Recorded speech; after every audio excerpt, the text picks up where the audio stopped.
Hello everyone, welcome to a new video about the new release of Ubuntu. It's Ubuntu 19.04 Dingo. The Ubuntu 19.04 released on Thursday of April 18 and the release is now available to download, 6 months after the development start. In this video we'll look at the new features and changes that this update brings. But first, how do you get it? If you want to download Ubuntu 19.04 right now, you can go to the official webpage ubuntu.com on the download section. I'll put the link of Ubuntu in the description below. You can also upgrade to Ubuntu 19.04 from 18.10 without restyling. Just wait for the upgrade prompt to appear on your desktop sometime after April 18 or force an upgrade using a command line. Also, you have the link in the description below.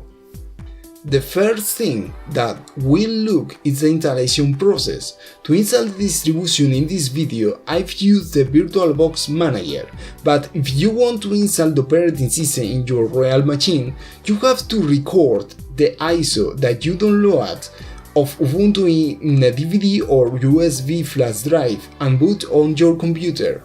Okay, you have to wait a little bit to boot the system and there is the installation manager.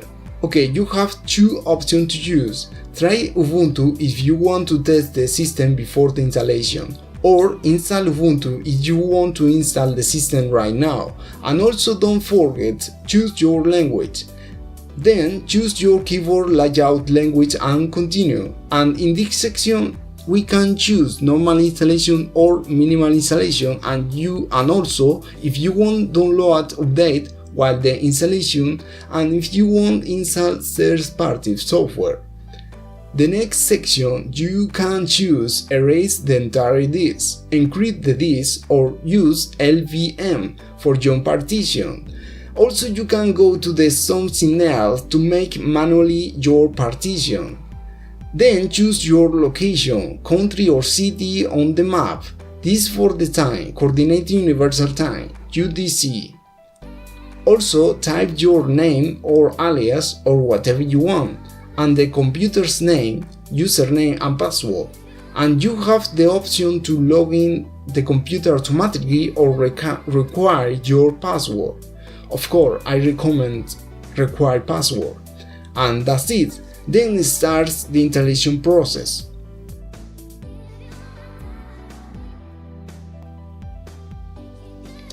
There is Ubuntu 19.04 and now we can see the new features in Ubuntu 19.04 Dingo. 1. The default Yaru theme supports more applications. One of the main features of Ubuntu 18.10 was the shiny new default theme called Yaru. However, the theme didn't support icons for a number of third-party applications. The regular icons of this application didn't blend with the rest of them. Thankfully, Yaru is now extended and support more third-party applications. Number 2. Geno 3.32. Geno 3.32 is the default desktop environment of Ubuntu 19.04, while Geno 3.32 has plenty of new features. You won't get all of them in the customized version of Geno provided by Ubuntu.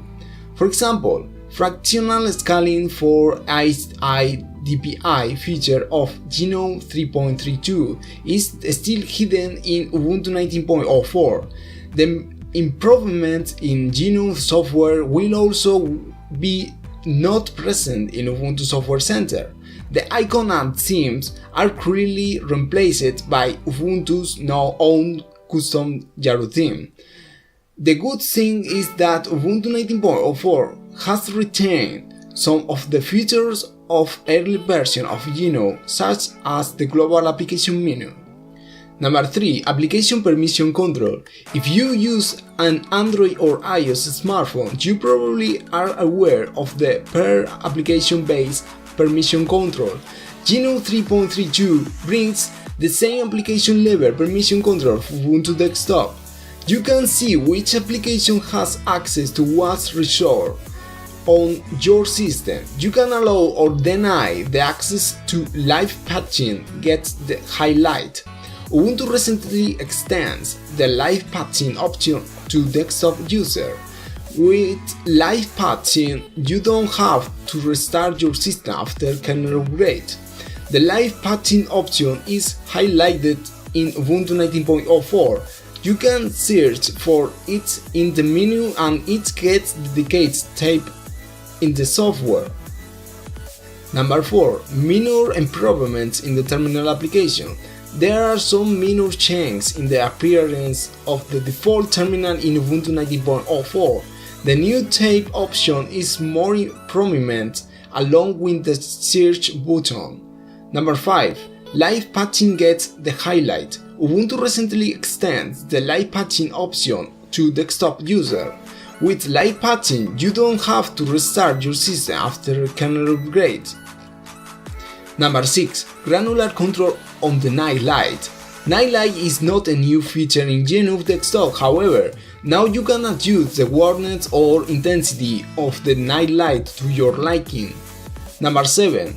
Revamped audio setting. The audio setting has been refreshed. Number 8. Linux kernel 5.0. Ubuntu 19.04 used Linux kernel 5, so you can expect better hardware support and performance improvement, especially if you have additional graphic card. Number 9. Mesa 19. It's a good news to AMD user. Open source graphics library Mesa has been bumped up to the version 19 in Ubuntu 19.04. Number 10. Under the hood performance improvement. Ubuntu 19.04 also brings some under the hood performance improvement that you cannot see but surely can feel it. Scrolling and Windows sniping animation are smoother. Files are indexed, so now the files search in the GNU search is faster now. And then we can see the difference between previous version 18.04 long-term support, 18.10 and 19.04. Remember that 19.04 is a regular version that has only 6 or 9 months of support. Also, we can see the evolution of design with previous versions, while the login users, the desktop, Windows and the dashboard. Okay, that's it. I hope you enjoyed this video. Please don't forget to like this video and subscribe to my channel. Bye bye.